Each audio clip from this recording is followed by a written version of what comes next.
नमस्कार। कहानी जगत में आपका स्वागत है। दोस्तों, इन दिनों आप सुन रहे हैं मुंशी प्रेमचंद जी द्वारा रचित उपन्यास निर्मला। आइए सुनते हैं आगे की कहानी। उन्होंने सियाराम का नाम लेकर जोर से पुकारा, पर कहीं से आवाज न आई। ख्याल आया शायद स्कूल में तमाशा हो रहा हो। स्कूल 1 मील से कुछ ज्यादा ही था। स्कूल की तरफ चले पर आधे रास्ते से ही लौट पड़े। बाजार बंद हो गया था। स्कूल में इतनी रात तक तमाशा नहीं हो सकता। अब भी उन्हें आशा हो रही थी कि सियाराम लौट आया होगा। द्वार पर आकर उन्होंने फिर से पुकारा, सिया बाबू आए? किवाड़ बंद थे, कोई आवाज ना आई। फिर जोर से पुकारा। भूंगी किवाड़ खोल कर बोली, अभी तो नहीं आए। मुंशी जी ने धीरे से भूंगी को अपने पास बुलाया और करुण स्वर में बोले, तू तो घर की सब बातें जानती है, बता ना आज क्या हुआ था। भूंगी, बाबूजी झूठ ना बोलूंगी, मालकिन छुड़ा देगी और क्या। दूसरे का लड़का इस तरह नहीं रखा जाता। जहाँ कोई काम हुआ बस बाजार भेज दिया। दिन भर बाजार दौड़ते बीतता था। आज लकड़ी लाने ना गए तो चूल्हा ही नहीं जला। कहो तो मुंह फुलावें। जब आप ही नहीं देखते तो दूसरा कौन देखेगा। चलिए भोजन कर लीजिए, बहू जी कब से बैठी हैं। कह दे इस वक्त नहीं खाएंगे। मुंशी जी फिर अपने कमरे में चले गए और एक लंबी सांस ली। वेदना से भरे हुए ये शब्द उनके मुंह से निकल पड़े, ईश्वर, क्या अभी दंड पूरा नहीं हुआ? क्या इस अंधे की लकड़ी को हाथ से छीन लोगे? निर्मला ने आकर कहा, आज सियाराम अभी तक नहीं आए। कहती रही कि खाना बनाए देती हूँ, खा लो, मगर न जाने कब उठकर चल दिए। न जाने कहाँ घूम रहे हैं। बात तो सुनते ही नहीं। कब तक उनकी राह देखा करूं? आप चलकर खा लीजिए, उनके लिए खाना उठाकर रख दूंगी। मुंशी जी ने निर्मला की ओर कठोर नेत्रों से देखकर कहा, अभी क्या बजे होंगे? क्या जाने 10 बजे होंगे। जी नहीं, 12 बजे हैं। 12 बज गए? इतनी देर तो कभी ना करते थे। तो कब तक उनकी राह देखोगे? दोपहर को भी कुछ नहीं खाया था। ऐसा सैलानी लड़का मैंने नहीं देखा। मुंशी जी, तुम्हें दिक करता है क्यों? देखिए ना, इतनी रात गई और घर की सुध ही नहीं। शायद यह आखिरी शरारत हो। निर्मला, कैसी बातें मुंह से निकालते हैं जी। जाएगा कहाँ? किसी यार दोस्त के यहाँ पड़े रहे होंगे। ईश्वर करे ऐसा ही हो। सवेरे आवें तो जरा तस्बीह कीजिएगा। खूब अच्छी तरह करूँगा। चलिए खा लीजिए, बहुत देर हुई। सवेरे उसकी तस्बीह करके खाऊंगा। कहीं ना आया तो तुम्हें ऐसा ईमानदार नौकर कहाँ मिलेगा। निर्मला ने ऐंठ कर कहा, तो क्या मैंने भगा दिया? नहीं, यह कौन कहता है? तुम उसे क्यों भगाने लगी? तुम्हारा तो काम करता था, शामत आ गई होगी। निर्मला ने और कुछ नहीं कहा। बात बढ़ जाने का भय था। भीतर चली आई, सोने को भी ना कहा। जरा देर में भूंगी ने अंदर से किवाड़ भी बंद कर दिए। क्या मुंशी जी को नींद आ सकती थी? 3 लड़कों में केवल एक बच रहा था, वह भी हाथ से निकल गया तो फिर जीवन में अंधकार के सिवाय और है ही क्या? कोई नाम लेने वाला भी ना रहेगा। हाय, कैसे कैसे रत्न हाथ से निकल गए। मुंशी जी की आंखों से अश्रुधारा बह रही थी। तो कोई आश्चर्य है? उस व्यापक पश्चाताप, उस सघन ग्लानि तिमिर में आशा की एक हल्की सी रेखा ही तो उन्हें संभाले हुए थी। जिस क्षण वह रेखा लुप्त हो जाएगी, कौन कह सकता है कि उन पर क्या बीतेगी? उनकी उस वेदना की कल्पना कौन कर सकता है? कई बार मुंशी जी की आंखें झपकी, लेकिन हर बार सियाराम की आहट के धोखे में चौंक पड़े। सवेरा होते ही मुंशी जी फिर सियाराम को खोजने निकले। किसी से पूछते शर्म आती थी। किस मुंह से पूछें? उन्हें किसी से सहानुभूति की आशा न थी। प्रकट न कहकर मन में सब यही कहेंगे, जैसा किया वैसा भोगो। सारे दिन वह स्कूल के मैदानों, बाजारों और बगीचों का चक्कर लगाते रहे। 2 दिन निराहार रहने पर भी उन्हें इतनी शक्ति कैसे प्राप्त हुई, यह वही जाने। रात के 12 बजे मुंशी जी घर लौटे। दरवाजे पर लालटेन जल रही थी। निर्मला द्वार पर खड़ी थी। देखते ही बोली, कहा भी नहीं, न जाने कब चल दिए, कुछ पता चला? मुंशी जी ने आग्नेय नेत्रों से ताकते हुए कहा, हट जाओ सामने से, नहीं तो बुरा होगा। मैं आपे में नहीं हूं। यह तुम्हारी करनी है। तुम्हारे ही कारण आज मेरी यह दशा हो रही है। आज से 6 साल पहले क्या इस घर की यह दशा थी? तुमने मेरा बना बनाया घर बिगाड़ दिया। तुमने मेरे लहलहाते बाग को उजाड़ डाला। केवल एक ठूंठ रह गया है, उसका भी निशान मिटाकर ही तुम्हें संतोष होगा। मैं अपना सर्वनाश करने के लिए तुम्हें घर नहीं लाया था, सुखी जीवन को और भी सुखमय बनाना चाहता था। यह उसी का प्रायश्चित है।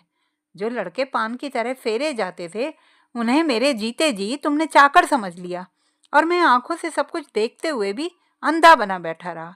जाओ, मेरे लिए थोड़ा सा संख्या भेज दो, बस यही कसर रह गई है, वह भी पूरी हो जाए। निर्मला ने रोते हुए कहा, मैं तो अभागिन हूं ही, आप कहेंगे तब जानूंगी। न जाने ईश्वर ने मुझे जन्म क्यों दिया था, मगर यह आपने कैसे समझ लिया कि सियाराम आवेंगे ही नहीं। मुंशी जी ने अपने कमरे की ओर जाते हुए कहा, जलाओ मत, जाकर खुशियां मनाओ, तुम्हारी मनोकामना पूरी हो गई। निर्मला सारी रात रोती रही। इतना कलंक! उसने जियाराम को गहने ले जाते हुए देखने पर भी मुंह खोलने का साहस नहीं किया। क्यों? इसीलिए तो ना कि लोग समझेंगे कि यह मिथ्या दोषारोपण करके लड़के से वैर साध रही है। आज उसके मौन रहने पर भी उसे अपराधी ठहराया जा रहा है। यदि वह जियाराम को उसी क्षण रोक देती और जियाराम लज्जावश कहीं भाग जाता, तो क्या उसके सिर अपराध न मढ़ा जाता? सियाराम ही के साथ उसने ऐसा कौन सा दुर्व्यवहार किया था? वह कुछ बचत करने के विचार से ही तो सियाराम से सौदा मंगवाया करती थी। क्या वह बचत करके अपने लिए गहने गढ़वाना चाहती थी? जब आमदनी का यह हाल हो रहा था, तो पैसे पैसे पर निगाह रखने के सिवाय कुछ जमा करने का उसके पास और साधन ही क्या था? जवानों की जिंदगी का तो कोई भरोसा नहीं, बूढ़ों की जिंदगी का क्या ठिकाना। बच्ची के विवाह के लिए वह किसके सामने हाथ फैलाती? बच्ची का भार कुछ उसी पर तो नहीं था। वह केवल पति की सुविधा के लिए ही तो कुछ बटोरने का प्रयत्न कर रही थी। और पति की ही क्यों, सियाराम ही तो पिता के बाद घर का स्वामी होता ना। बहन के विवाह करने का भार क्या उसके सिर पर ना पड़ता? निर्मला सारी कतर ब्योंत पति और पुत्र का संकट मोचन करने के लिए ही तो कर रही थी। बच्ची का विवाह इस परिस्थिति में संकट के सिवा और था ही क्या? पर इसके लिए भी उसके भाग्य में अपयश ही बदा था। दोपहर हो गई पर आज भी चूल्हा ना जला। खाना भी जीवन का काम है, इसकी सुध किसी को ना थी। मुंशी जी बाहर बेजान से पड़े थे और निर्मला भीतर थी। बच्ची कभी भीतर जाती तो कभी बाहर, कोई उससे बोलने वाला ना था। बार बार सियाराम के कमरे के द्वार पर जाकर खड़ी होती और भैया भैया पुकारती, पर भैया कोई जवाब ना देता था। संध्या समय मुंशी जी आकर निर्मला से बोले, तुम्हारे पास कुछ रुपए हैं? निर्मला ने चौंक कर पूछा, क्या कीजिएगा? मुंशी जी, मैं जो पूछता हूँ उसका जवाब दो। क्या आपको नहीं मालूम है? देने वाले तो आप ही हैं। तुम्हारे पास कुछ रुपए हैं या नहीं? अगर हों तो मुझे दे दो, ना हो तो साफ जवाब दे दो। निर्मला ने अब भी साफ जवाब ना दिया। बोली, होंगे तो घर ही में ना, मैंने कहीं और तो नहीं भेज दिए। मुंशी जी बाहर चले गए।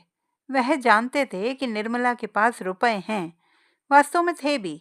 निर्मला ने यह भी नहीं कहा कि नहीं हैं या मैं ना दूंगी, पर उसकी बातों से प्रकट हो गया था कि वह देना नहीं चाहती। 9 बजे रात तो मुंशी जी ने आकर रुक्मणी से कहा, बहन मैं जरा बाहर जा रहा हूँ, मेरा बिस्तर भूंगी से बंधवा देना और ट्रंक में कुछ कपड़े रखवा कर बंद कर देना। रुक्मिणी भोजन बना रही थी। बोली, बहू तो कमरे में है, कह क्यों नहीं देते? कहाँ जाने का इरादा है? मैं तुमसे कहता हूँ, बहू से कहना होता तो तुमसे क्यों कहता? आज तुम क्यों खाना पका रही हो? तो फिर कौन पकावे? बहू के सिर में दर्द हो रहा है। आखिर इस वक्त कहाँ जा रहे हो? सवेरे चले जाना। मुंशी जी, इसी तरह टालते टालते तो आज 3 दिन हो गए। इधर उधर घूम घाम कर देखो, शायद कहीं सियाराम का पता मिल जाए। कुछ लोग कहते हैं कि एक साधु के साथ बातें कर रहा था, शायद वह कहीं बहका कर ले गया हो। तो लौटोगे कब तक? कह नहीं सकता। हफ्ता भर लग जाए, महीना भर लग जाए, क्या ठिकाना है। आज कौन दिन है? किसी पंडित से पूछ लिया कि नहीं? मुंशी जी भोजन करने बैठे। निर्मला को इस वक्त उन पर बड़ी दया आई। उसका सारा क्रोध शांत हो गया। खुद तो ना बोली, बच्ची को जगाकर चुमकारती हुई बोली, देख तेरे बाबूजी कहीं जा रहे हैं, पूछ तो। बच्ची ने द्वार से झांक कर पूछा, बाबूजी कहाँ जाते हो? मुंशी जी, बड़ी दूर जाता हूँ बेटी, तुम्हारे भैया को खोजने जाता हूँ। बच्ची ने वहीं से खड़े खड़े कहा, हम भी तलेंगे। मुंशी जी, बड़ी दूर जाते हैं बेटा, तुम्हारे वास्ते चीजें लाएंगे, यहाँ क्यों नहीं आती? बच्ची मुस्कुराकर छिप गई और एक क्षण में फिर किवाड़ से सिर निकाल कर बोली, हम भी तलेंगे। मुंशी जी ने उसी स्वर में कहा, तुमको नहीं ले तलेंगे। बच्ची बोली, हमको क्यों नहीं ले तलोगे? मुंशी जी, तुम तो हमारे पास आती ही नहीं हो। लड़की ठुमकती हुई आकर पिता की गोद में बैठ गई। थोड़ी देर के लिए मुंशी जी उसकी बाल क्रीड़ा में अपनी अंतर्वेदना भूल गए। भोजन करके मुंशी जी बाहर चले गए। निर्मला खड़ी ताकती रही। कहना चाहती थी, व्यर्थ जा रहे हो, पर कह ना सकती थी। कुछ रुपए निकाल कर देने का विचार भी करती थी, पर दे ना सकती थी। अंत को रहा ना गया। रुक्मणी से बोली, दीदी जी, जरा समझा दीजिए ना, कहाँ जा रहे हैं? मेरी जुबान पकड़ी जाएगी, पर बिना बोले रहा नहीं जाता। बिना ठिकाने कहाँ खोजेंगे?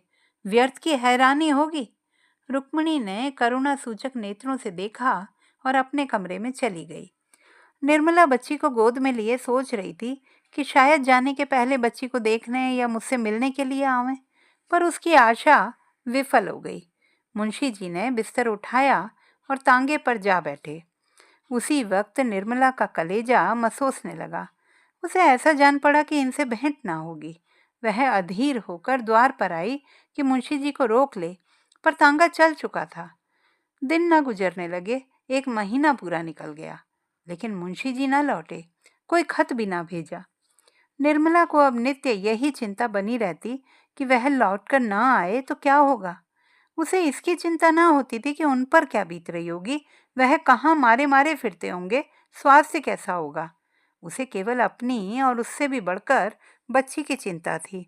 गृहस्थी का निर्वाह कैसे होगा? ईश्वर कैसे बेड़ा पार लगाएंगे? बच्ची का क्या हाल होगा?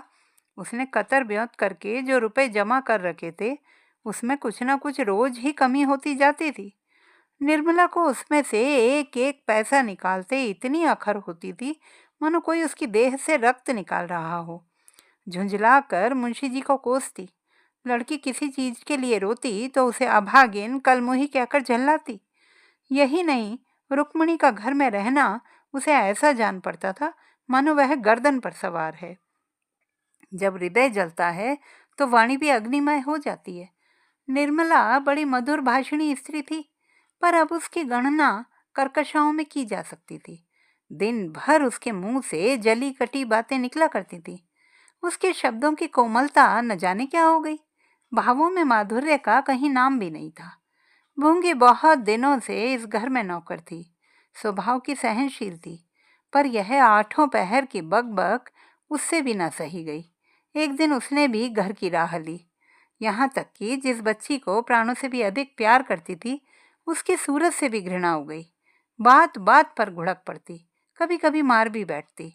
रुक्मणी रोई हुई बालिका को गोद में बैठा लेती और चुमकार दुलार कर चुप कराती।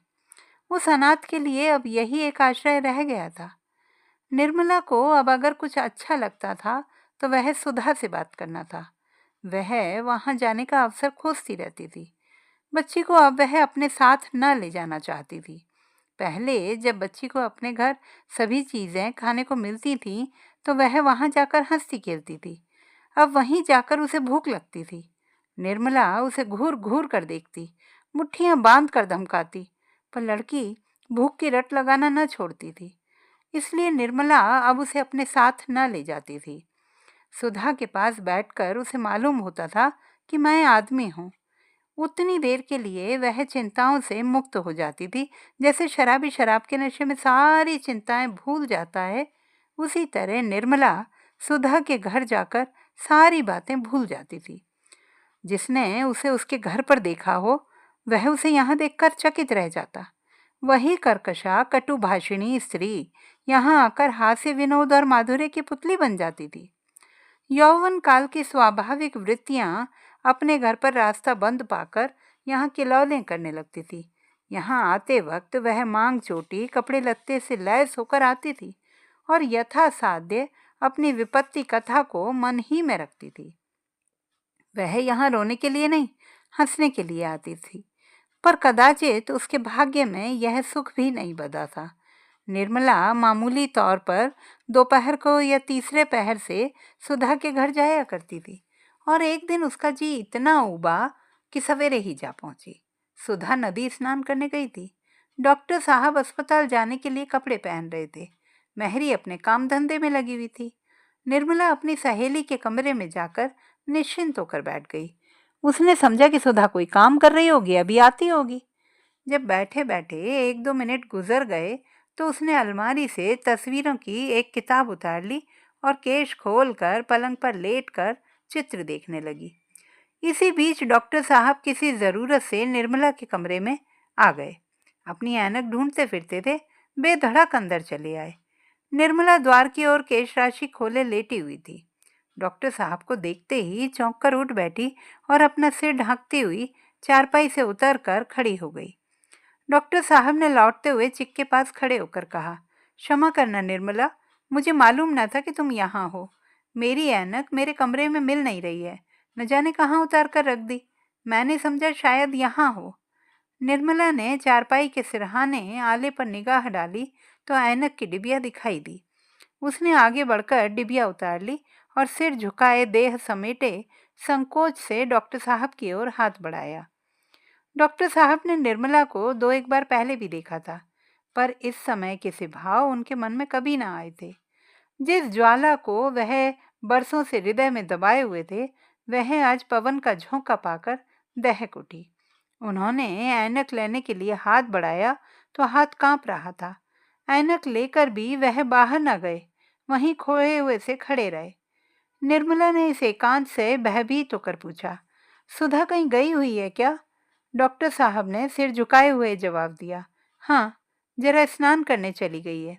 फिर भी डॉक्टर साहब बाहर न गए, वहीं खड़े रहे। निर्मला ने फिर पूछा, कब तक आएगी? डॉक्टर साहब ने सिर झुकाए हुए कहा, आती होंगी। फिर भी वह बाहर नहीं आए। उनके मन में घोर द्वंद्व मचा हुआ था। औचित्य का बंधन नहीं, भीरुता का कच्चा धागा उनकी जुबान को रोके हुए था। निर्मला ने फिर कहा, कहीं घूमने घामने लगी होंगी, मैं भी इस वक्त जाती हूँ। भीरुता का कच्चा धागा भी टूट गया। नदी के कगार पर पहुंचकर भागती हुई सेना में अद्भुत शक्ति आ जाती है। डॉक्टर साहब ने सिर उठाकर निर्मला को देखा और अनुराग में डूबे हुए स्वर में बोले, नहीं निर्मला, अब आती ही होंगी, अभी न जाओ। रोज सुधा की खातिर बैठती हो, आज मेरी खातिर से बैठो। बताओ, कब तक इस आग में जला करूं? सत्य कहता हूँ निर्मला। निर्मला ने कुछ और नहीं सुना। उसे जान पड़ा मानो सारी पृथ्वी चक्कर खा रही है, मानो उसके प्राणों पर सहस्रों वज्रों का आघात हो रहा है। उसने जल्दी से अलंगनी पर लटकी हुई चादर उतार ली और बिना मुंह से एक शब्द निकाले कमरे से निकल गई। डॉक्टर साहब खिसियाए हुए से रोना मुंह बनाए खड़े रहे। उसको रोकने की या कुछ कहने की हिम्मत न पड़ी। निर्मला ज्यों ही द्वार पर पहुंची, उसने सुधा को तांगे से उतरते देखा, पर निर्मला ने उसे अवसर न दिया, तीर की तरह झपट कर चली। सुधा एक क्षण तक विस्मय की दशा में खड़ी रही। बात क्या है, उसकी समझ में कुछ न आ सका। वह व्यग्र हो उठी, जल्दी से अंदर गई। मेहरी से पूछने लगी कि क्या बात हुई है।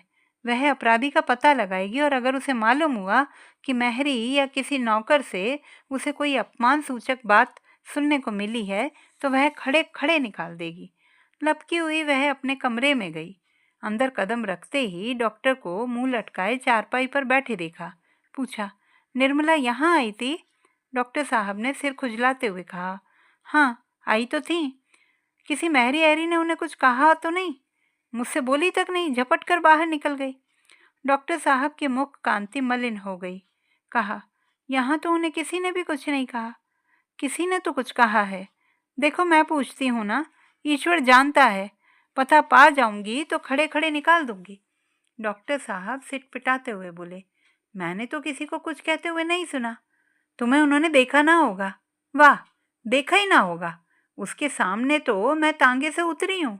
उन्होंने मेरी ओर ताका भी, पर बोली कुछ नहीं। इस कमरे में आई थी। डॉक्टर साहब के प्राण सूखे जा रहे थे। हिचकिचाते हुए बोले, आई क्यों नहीं थी? तुम्हें यहाँ बैठे देखकर चली गई होंगी। बस, किसी मैरी ने कुछ कह दिया होगा। नीच जात है ना, किसी को बात करने की तमीज़ तो है नहीं। अरे ओ सुंदरिया, जरा यहाँ तो आ। उसे क्यों बुलाती हो? वह यहाँ से सीधे दरवाजे की तरफ गई, महरियों से बात तक नहीं हुई। तो फिर तुम्ही ने जरूर कुछ कह दिया होगा। डॉक्टर साहब का कलेजा धक धक करने लगा। बोले, मैं भला क्या कह देता? क्या ऐसा गंवार हूँ? तुमने उन्हें आते देखा तब भी बैठे रह गए? मैं यहाँ था ही नहीं, बाहर बैठक में अपनी ऐनक ढूंढता फिर रहा था।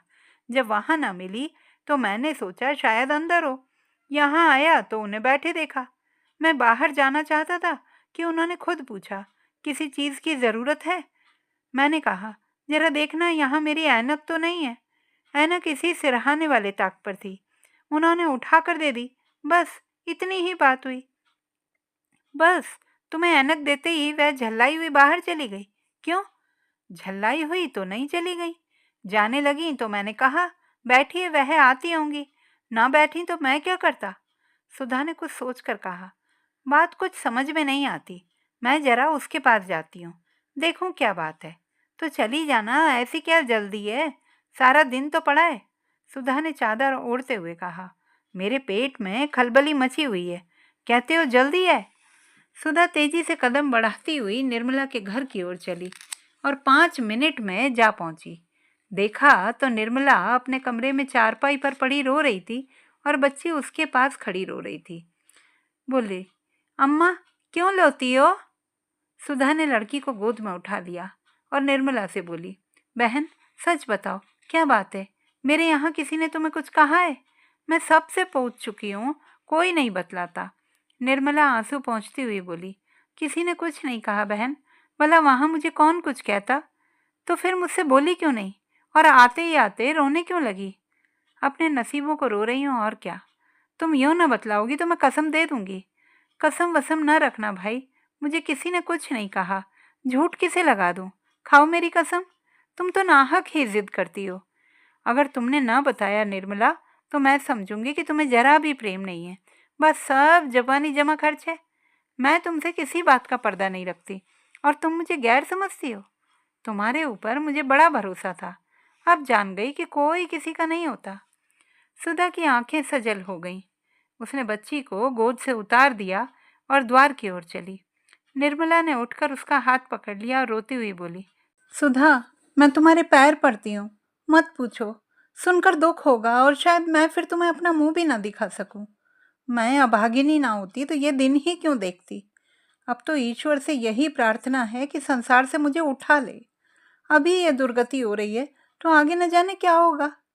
इन शब्दों में जो संकेत था वह बुद्धिमती सुधा से छिपा न रह सका।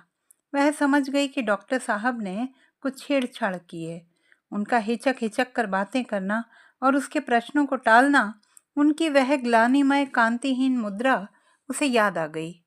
वह सिर से पांव तक कांप उठी और बिना कुछ कहे सुने सिंहनी की भांति क्रोध से भरी हुई द्वार की ओर चली।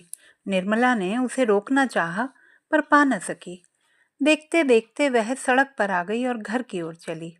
तब निर्मला वहीं भूमि पर बैठ गई और फूट फूट कर रोने लगी। निर्मला दिन भर चारपाई पर पड़ी रही। मालूम होता है उसकी देह में प्राण नहीं है। न स्नान किया, न भोजन करने उठी। संध्या समय उसे ज्वर हो आया। रात भर देह तवे की भांति तपती रही। दूसरे दिन भी ज्वर ना उतरा। हाँ, कुछ कुछ कम हो गया था। वह चारपाई पर लेटी हुई निश्चल नेत्रों से द्वार की ओर ताक रही थी। चारों ओर शून्य था, अंदर भी शून्य, बाहर भी शून्य।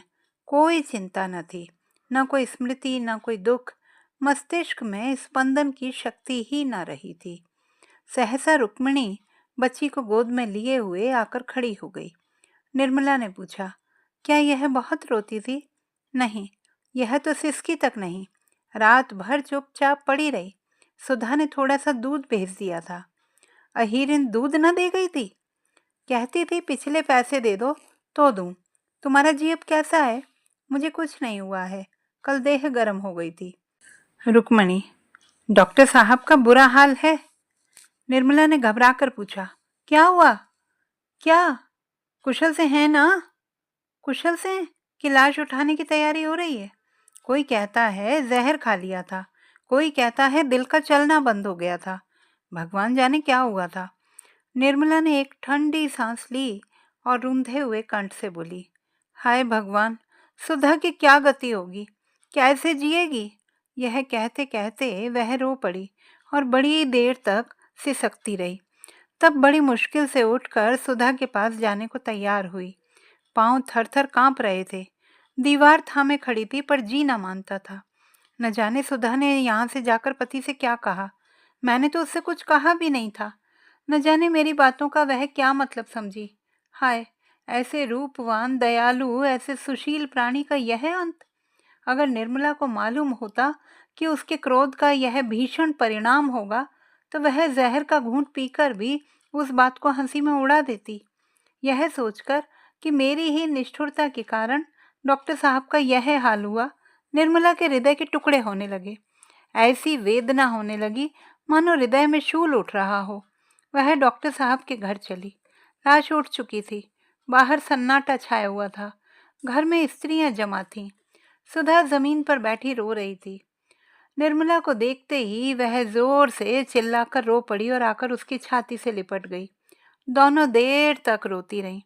जब औरतों की भीड़ कम हुई और एकांत हो गया तो निर्मला ने पूछा, यह क्या हो गया बहन, तुमने क्या कह दिया। सुधा अपने मन को इसी प्रश्न का उत्तर कितनी ही बार दे चुकी थी।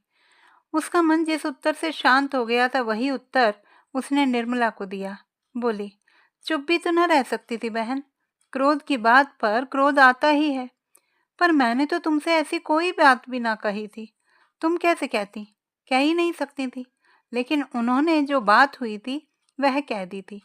उस पर मैंने जो कुछ मुंह में आया कहा। जब एक बात दिल में आ गई तो उसे हुआ ही समझना चाहिए। अवसर और घात मिले तो वह अवश्य ही पूरी हो। यह कहकर कोई नहीं निकल सकता कि मैंने तो हंसी की थी। एकांत में ऐसा शब्द जुबान पर लाना ही कह देता है कि नीयत बुरी थी। मैंने तुमसे कभी कहा नहीं बहन, लेकिन मैंने उन्हें कई बार तुम्हारी ओर झांकते देखा है। उस वक्त मैंने भी यही समझा था कि शायद मुझे धोखा हो रहा हो। अब मालूम हुआ कि उनकी ताक झांक का मतलब क्या था। अगर मैंने दुनिया ज्यादा देखी होती तो तुम्हें अपने घर ना आने देती। कम से कम तुम पर उनकी निगाह कभी ना पड़ने देती। लेकिन यह क्या जानती थी कि पुरुषों के मुंह में कुछ और मन में कुछ और होता है। ईश्वर को जो मंजूर था वह हुआ। ऐसे सौभाग्य से मैं वैधव्य को बुरा नहीं समझती। दरिद्र प्राणी उस धनी से कहीं अधिक सुखी है जिसे उसका धन सांप बनकर काटने दौड़े। उपवास कर लेना आसान है, विषैला भोजन करना उससे कहीं अधिक मुश्किल है। इसी वक्त डॉक्टर सिन्हा के छोटे भाई और कृष्णा ने घर में प्रवेश किया। घर में कोहराम मच गया। एक महीना और गुजर गया। सुधा अपने देवर के साथ तीसरे ही दिन चली गई। अब निर्मला अकेली थी। पहले हंस बोलकर जी बहला लिया करती थी। अब रोना ही एक काम रह गया। उसका स्वास्थ्य दिन दिन बिगड़ता गया। पुराने मकान का किराया अधिक था। दूसरा मकान थोड़े किराए का लिया। यह तंग गली में था।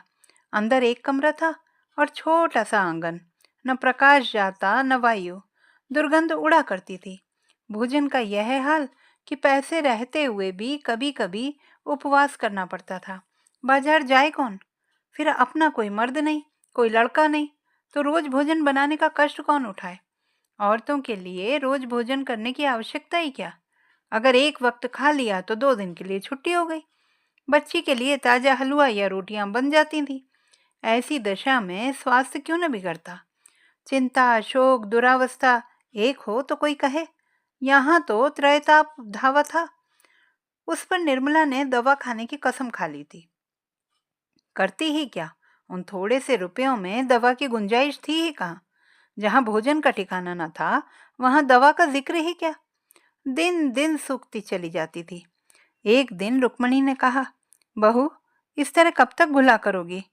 जी है तो जहान है, चलो किसी वैद्य को दिखा लाऊं। निर्मला ने विरक्त भाव से कहा, जिसे रोने के लिए जीना हो उसका मर जाना ही अच्छा है। बुलाने से मौत तो नहीं आती। मौत तो बिन बुलाए आती है, बुलाने में क्यों ना आएगी। उसके आने में बहुत दिन लगेंगे बहन। जय दिन चलती हूँ उतने साल समझ लीजिए। दिल ऐसे छोटा मत कर बहू। अभी संसार का सुख ही क्या देखा है। अगर संसार में यही सुख है जो इतने दिनों से देख रही हूँ तो उससे जी भर गया। सच कहती हूँ बहन, इस बच्ची का मोह मुझे बांधे हुए, नहीं तो अब तक कब की चली गई होती। न जाने इस बिचारी के भाग्य में क्या लिखा है। दोनों महिलाएं रोने लगी। इधर जब से निर्मला ने चारपाई पकड़ी है, रुक्मिणी के हृदय में दया का सोता सा खुल गया है। द्वेष का लेश भी नहीं रहा। कोई काम करती, निर्मला की आवाज सुनते ही दौड़ती चली आती। घंटों उसके पास बैठकर कथा पुराण सुनाया करती हैं। कोई ऐसी चीज पकाना चाहती हैं जिसे निर्मला रुचि से खाए। निर्मला को कभी हंसते देख लेती हैं तो निहाल हो जाती हैं, और बच्ची को तो अपने गले का हार बनाए रखती हैं। उसी की नींद सोती हैं, उसी की नींद जागती हैं। वही बालिका अब उनके जीवन का आधार है। रुक्मिणी ने जरा देर बाद कहा, बहू, तुम इतनी निराश क्यों होती हो? भगवान चाहेंगे तो तुम 2-4 दिन में अच्छी हो जाओगी। मेरे साथ आज वैद्य जी के पास चल, बड़े सज्जन हैं। दीदी जी, अब मुझे किसी वैद्य या हकीम की दवा फायदा ना करेगी। आप मेरी चिंता ना करें। बच्ची को आपकी गोद में छोड़े जाती हूँ। अगर जीती जागती रहे तो किसी अच्छे कुल में विवाह कर दीजिएगा। मैं तो इसके लिए अपने जीवन में कुछ ना कर सकी, केवल जन्म देने भर की अपराधिनी हूँ। चाहे कुंवारी रखिएगा, चाहे विष देकर मार डालिएगा, पर कुपात्र के गले ना मड़िएगा। इतनी ही आपसे मेरी विनय है। मैंने आपकी कुछ सेवा ना की, इसका बड़ा दुख हो रहा है। मुझे अभागिनी से किसी को सुख नहीं मिला। जिस पर मेरी छाया भी पड़ गई उसका सर्वनाश हो गया। अगर स्वामी जी कभी घर आवें तो उनसे कहिएगा कि इस कर्मजली के अपराध क्षमा कर दें। रुक्मिणी रोते हुए बोली, बहू, तुम्हारा कोई अपराध नहीं। ईश्वर से कहती हूँ, तुम्हारी ओर से मेरे मन में जरा भी मैल नहीं है। हाँ, मैंने सदैव तुम्हारे साथ कपट किया, इसका मुझे मरते दम तक दुख रहेगा। निर्मला ने कातर नेत्रों से देखते हुए कहा, दीदी जी, कहने की बात नहीं, पर बिना कहे रहा नहीं जाता। स्वामी जी ने हमेशा मुझ पर अविश्वास की दृष्टि रखी, लेकिन मैंने कभी मन से भी उनकी उपेक्षा नहीं की। जो होना था वह तो हो ही चुका था। अधर्म करके अपना परलोक क्यों बिगाड़ती? पूर्व जन्म में न जाने ऐसा कौन सा पाप किया था जिसका यह प्रायश्चित करना पड़ा। इस जन्म में कांटे बोती तो कौन गति होती? निर्मला की सांस बड़े वेग से चलने लगी, फिर खाट पर लेट गई और बच्ची की ओर एक ऐसी दृष्टि से देखा जो उसके चरित्र जीवन की संपूर्ण विपत्ति कथा की वृहद आलोचना थी। वाणी में इतनी सामर्थ्य कहाँ? 3 दिनों तक निर्मला की आंखों से आंसुओं की धारा बहती रही। वह न किसी से बोलती थी, न किसी की ओर देखती थी, और न ही किसी का कुछ सुनती थी। बस रोए चली जाती थी। उस वेदना का कौन अनुमान कर सकता है? चौथे दिन संध्या समय वह विपत्ति कथा समाप्त हो गई। उसी समय जब पशु पक्षी अपने अपने बसेरे को लौट रहे थे, निर्मला का प्राण पक्षी भी दिन भर शिकारियों के निशानों, शिकारी चिड़ियों के पंजों और वायु के प्रचंड झोंकों से आहत और व्यथित अपने बसेरे की ओर उड़ गया। मोहल्ले के लोग जमा हो गए। लाश बाहर निकाली गई। कौन दाह करेगा, यह प्रश्न उठा।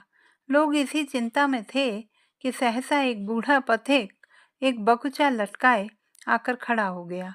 यह मुंशी तोताराम थे। इसी तरह नित नवीन कहानियां सुनने के लिए बने रहिए कहानी जगत सुनीता भटनागर के साथ। नमस्कार।